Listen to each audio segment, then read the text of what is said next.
Hello बच्चों, मैं लखन सैनी राजस्थान सरकार और वेदांता के CSR इनिशिएटिव ई कक्षा में आप सबका स्वागत करता हूं, जिसके टेक्निकल पार्टनर हैं मिशन ज्ञान। बच्चों, हम पढ़ रहे हैं कक्षा 10 की गणित की पाठ्य पुस्तक का अध्याय 1 वास्तविक संख्याएं, जिसके भाग 7 के अंतर्गत हम चर्चा करेंगे बच्चों प्रश्नावली 1.3 की प्रश्न संख्या 1 से 3 तक। देखिए प्रश्न संख्या 1 क्या कहा गया है आपसे, सिद्ध कीजिए कि √5 एक अपरिमेय संख्या है। √5 को आपको एक अपरिमेय संख्या सिद्ध करना है। तो इस प्रकार के उदाहरण हमने किए थे बच्चों भाग 6 के अंतर्गत। मैंने आपको बताया था कि जब भी आपको कोई अभाज्य संख्या अंडर में दी जाए तो वह एक अपरिमेय संख्या होती है और उसको अपरिमेय किस प्रकार से सिद्ध किया जाता है। विरोधाभास वाली विधि आपको याद होगी बच्चों, उसी विधि से हम क्या करेंगे, √5 को भी अपरिमेय संख्या सिद्ध करेंगे। तो अपरिमेय सिद्ध करने के लिए हम इसको परिमेय मानेंगे और लिखेंगे, हल में हम लिखेंगे माना कि √5 एक परिमेय संख्या, √5 एक परिमेय संख्या है। √5 को हम क्या मान लेंगे बच्चों, एक परिमेय संख्या मान लेंगे। अतः हम इसको पूर्णांक बटे पूर्णांक अर्थात √5 को हम लिख सकते हैं P बटे Q के रूप में, जहाँ Q 0 नहीं होगा, तथा P व Q दोनों क्या हैं, दोनों पूर्णांक हैं। P व Q दोनों पूर्णांक हैं। अब क्या करते हैं बच्चों, हम अगर P और Q में कोई उभयनिष्ठ गुणनखंड है तो उसको सरल करके उस फॉर्म में लिख लेंगे जिसमें कोई भी उभयनिष्ठ गुणनखंड नहीं होगा। देखिए लिखेंगे, यदि P तथा Q में कोई उभयनिष्ठ गुणनखंड है तब आप इसको सिंपलेस्ट फॉर्म में सरलतम रूप में लिख पाएंगे √5 बराबर A बटे B, जहाँ A तथा B दोनों क्या हैं, दोनों सह अभाज्य है। और सह अभाज्य कहने का मतलब अब इनमें कोई भी उभयनिष्ठ गुणनखंड नहीं है। P और Q में कोई हो सकता था, लेकिन हमने उसमें काट पीट के लिखा, सरलतम रूप में लिखा, तो √5 बराबर A बटे B आ गया। अब क्या करते हैं, B का पक्षांतरण करते हैं।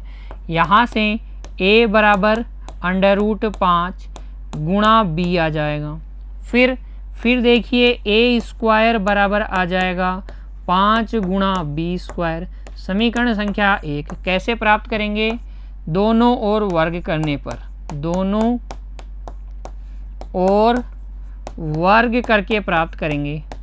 वर्ग करने पर जो ये है ना, A बराबर √5 गुणा B, उसके दोनों ओर वर्ग कर दीजिए तो A² बराबर 5 गुणा B² आएगा। अब ध्यान दीजिए, A² को आप 5 गुणा B² के रूप में लिख सकते हो। इसका मतलब 5 क्या है, A² का गुणनखंड। तो लिखेंगे 5 A² का गुणनखंड है, 5 A² का गुणनखंड है। 5 क्या है बच्चों, एक अभाज्य संख्या है। प्रमेय संख्या 1.3 में मैंने आपको बताया था कि अगर कोई अभाज्य संख्या A² का गुणनखंड है तो वो A का भी गुणनखंड होती है। तो लिख देंगे 5 A का भी गुणनखंड है, 5 A का भी गुणनखंड है। अतः A को हम लिख सकते हैं 5 गुणा K के रूप में, जहाँ K एक पूर्णांक है। फिर बच्चों इस A के मान को समीकरण संख्या 1 में रख दीजिए। तो लिखेंगे A का मान समीकरण 1 में रखने पर, समीकरण 1 में रख दीजिए, ये हो जाएगा 5 गुणा K² बराबर 5 गुणा B²। तो ये हो जाएगा 25k² बराबर 5 गुणा b², और यहाँ से 5k² बराबर आ जाएगा b²। 5k² बराबर क्या आ जाएगा, b² आ जाएगा। अच्छा, 5 गुणा k² बराबर b² का मतलब क्या है, इसका मतलब है 5b² का गुणनखंड है, b² का गुणनखंड है। जो b² का गुणनखंड होता है वो b का भी, 5b का भी गुणनखंड है, तो 5b का भी गुणनखंड हो गया। अतः स्पष्ट है कि 5a तथा b दोनों का उभयनिष्ठ गुणनखंड है बच्चों। 5 इन दोनों का क्या है, उभयनिष्ठ गुणनखंड है। यहाँ आपने क्या कहा था, a और b दोनों क्या हैं, सह अभाज्य। फिर कह रहे हैं कि इन दोनों का उभयनिष्ठ गुणनखंड है, तो ये क्या है बच्चों, एक विरोधाभास है, इसलिए लिखेंगे जो कि एक विरोधाभास है, जिसका कारण हमारी गलत परिकल्पना है। अतः बच्चों √5 एक अपरिमेय संख्या है। हैंस प्रूफ इति सिद्धम। तो किस तरीके से करेंगे, √5 को अपरिमेय किस तरीके से सिद्ध करेंगे, परिमेय मानेंगे, p/q के रूप में लिखेंगे। कोई उभयनिष्ठ गुणनखंड है तो काट के लिखेंगे, सिंपलेस्ट फॉर्म में लिखेंगे, सरलतम रूप में a/b के रूप में। a और b में कोई उभयनिष्ठ गुणनखंड अब नहीं है। फिर इस b को इधर पक्षांतरित कर देंगे तो ये बराबर √5 गुणा b² आएगा। दोनों ओर वर्क करेंगे तो a² बराबर 5 गुणा b²। 5b क्या हो जाएगा, a² का गुणनखंड। फिर a को 5k के रूप में मानेंगे। k क्या है, एक पूर्णांक, a का मान रख देंगे समीकरण 1 में, तो b² का गुणनखंड आ जाएगा 5, b का भी गुणनखंड आ जाएगा, दोनों का उभयनिष्ठ गुणनखंड मिल जाएगा 5। उससे हमारे पास क्या मिलेगा, एक विरोधाभास मिलेगा, जिससे हम कहेंगे कि ये एक विरोधाभास है। और उसका कारण क्या है, हमारी गलत परिकल्पना। इसलिए √5 एक अपरिमेय संख्या है। प्रमेय संख्या 1.4 हमने इस तरीके से की। उदाहरण संख्या 9 भी याद कीजिए बच्चों, इसी तरीके से किया था। ठीक उसी तरीके से हम इस प्रश्न को भी हल कर लेंगे। अब देखिए अगला प्रश्न संख्या 2। इसमें आपसे क्या कहा गया है, सिद्ध कीजिए कि 3 + 2 गुणा √5 एक अपरिमेय संख्या है। इस प्रकार का प्रश्न भी मैंने बच्चों पिछले भाग में आपको हल करवाया था, उसी तरीके से इसको भी हम हल कर लेंगे। तो देखिए लिखेंगे, माना कि 3 + 2 √5 एक परिमेय संख्या है। अपरिमेय सिद्ध करना है तो क्या माने, परिमेय संख्या है, ये मान लें। अतः 3 + 2 √5 बराबर p/q, q ≠ 0 तथा p व q दोनों क्या हैं, दोनों पूर्णांक हैं। तो आपने परिमेय माना तो इसको p/q के रूप में लिख सकते हैं। फिर आगे क्या करते हैं बच्चों, इस प्रकार के प्रश्नों में हम करते हैं अंडर रूट में जो संख्या दी गई है उसको पृथक। तो उसको पृथक करने के लिए देखिए, पहले 2 √5 को इधर ही रखा, ये 3 उधर चला गया तो p/q -3, और यहाँ से 2 √5 बराबर आ गया आपके पास p -3q/q, और यहाँ से √5 बराबर आपके पास आ गया p -3q/2q। अर्थात पूर्णांक बटे पूर्णांक आ गया, पूर्णांक बटे पूर्णांक आ गया। और अगर कोई संख्या पूर्णांक बटे पूर्णांक के रूप में लिखी जा सकती है तो उसे हम क्या कहते हैं, परिमेय। अर्थात बच्चों √5 क्या आ गई, एक परिमेय संख्या। अतः √5 एक परिमेय परिमेय संख्या है, ये एक परिमेय संख्या है। और अगर ये परिमेय संख्या है तो ये एक विरोधाभास है। क्यों है विरोधाभास? क्योंकि अभी तो प्रश्न संख्या 1 में हमने सिद्ध किया कि ये अपरिमेय है, तो इसको परिमेय आना ये क्या है? विरोधाभास है। तो लिखेंगे जो कि एक विरोधाभास है, विरोधाभास है, जिसका कारण हमारी गलत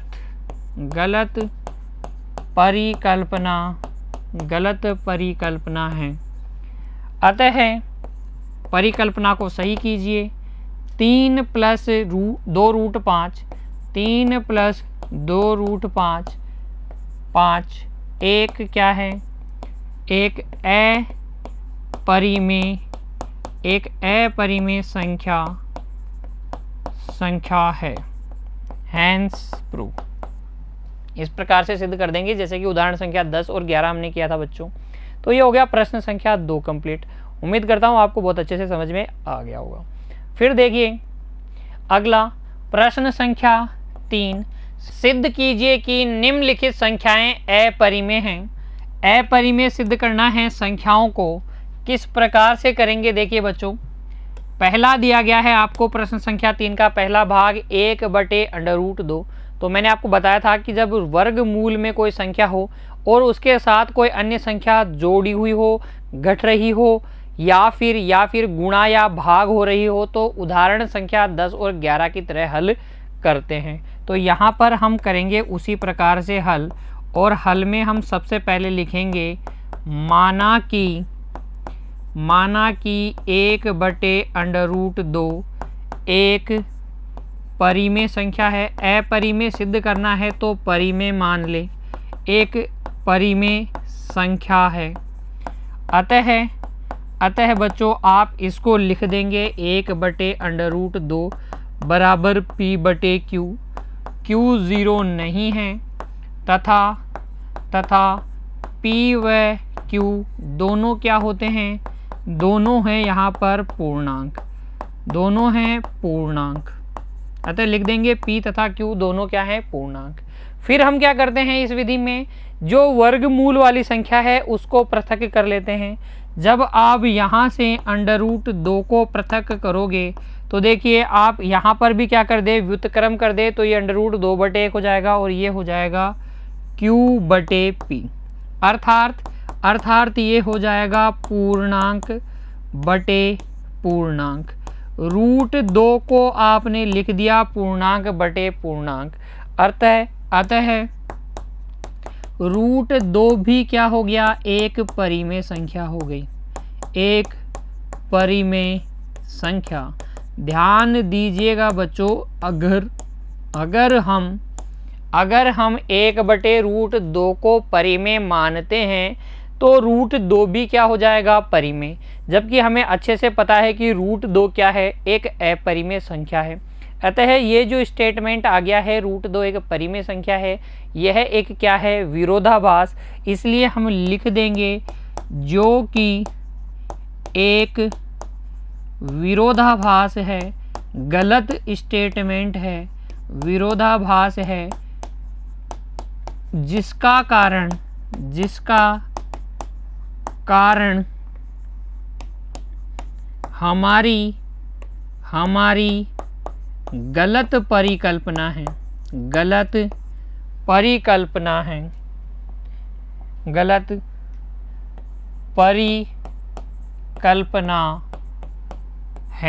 √2 का परिमेय आने का कारण क्या है? हमारी गलत परिकल्पना। हमारी परिकल्पना क्या है? 1/√2 को परिमेय मानना। अब ये गलत है। अतः 1/√2 एक क्या है बच्चों? अपरिमेय, एक अपरिमेय संख्या है।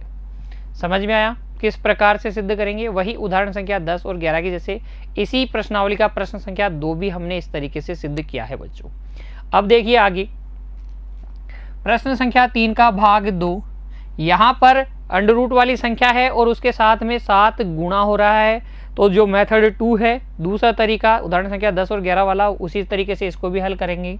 लिखेंगे हल में लिखेंगे बच्चों, माना कि कई प्रश्न कर चुके हैं हम इस विधि से, तो अब आपको कोई दिक्कत नहीं होगी। सबसे पहले क्या मान लेंगे, इसको परिमेय मान लेंगे।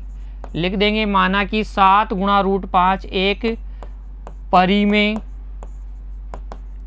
संख्या है और ये परिमेय संख्या है, अतः इसको आप लिख पाएंगे फिर P/Q के रूप में।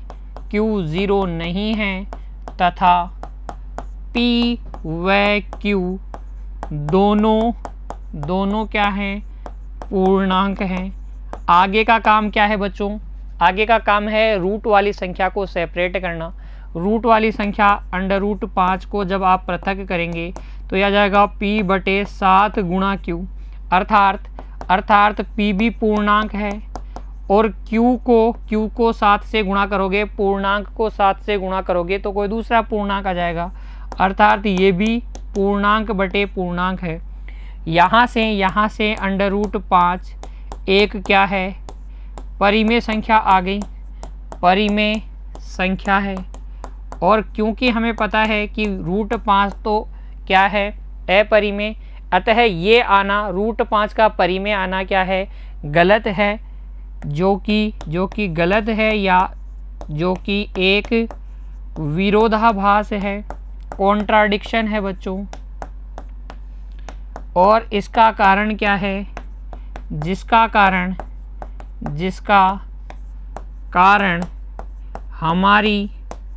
हमारी गलत परिकल्पना है, हमारी रॉन्ग अजम्पशन है, गलत परिकल्पना है। अतः बच्चों अंडर रूट 5 गुणा 7 एक क्या है, एक अपरिमेय संख्या है, एक अपरिमेय संख्या है। ये एक क्या है, अपरिमेय संख्या है। फिर देखिए अगला भाग, यहाँ पर देखिए आपको दिया गया है 6 प्लस अंडर रूट 2, तो हल में लिखेंगे वही। हल में हम सबसे पहले लिख देंगे माना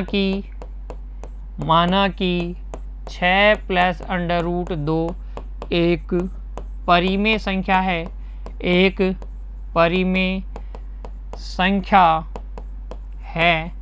अतः 6 प्लस अंडर रूट 2 को आप लिख सकते हैं P/Q के रूप में, जहाँ P व Q दोनों क्या हैं, दोनों पूर्णांक हैं। और अब हम क्या कर लेंगे, अंडर रूट 2 को पृथक कर लेंगे। अंडर रूट 2 को पृथक करोगे तो ये P/Q - 6 आ जाएगा।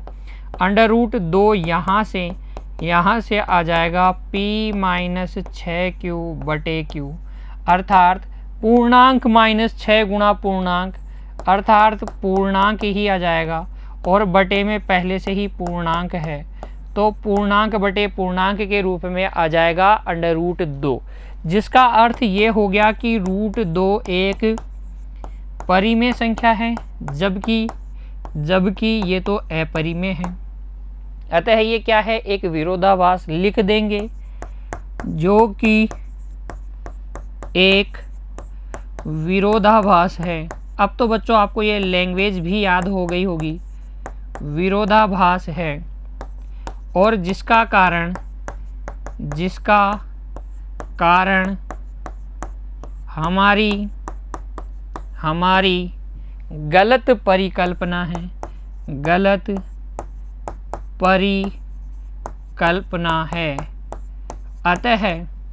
अतः बच्चों 6 प्लस अंडर रूट 2 एक अपरिमेय संख्या है, एक अपरिमेय संख्या है। इस प्रकार से हम सिद्ध कर सकते हैं और लिख देंगे हैंस प्रूव। सबसे पहले उसको परिमेय मानना है, p बटे क्यू रूट वाली संख्या को सेपरेट करना है, पूर्णांक बटे पूर्णांक आएगा, उससे एक ऐसी संख्या को आप परिमेय बोल देंगे जो कि वास्तव में क्या है, अपरिमेय।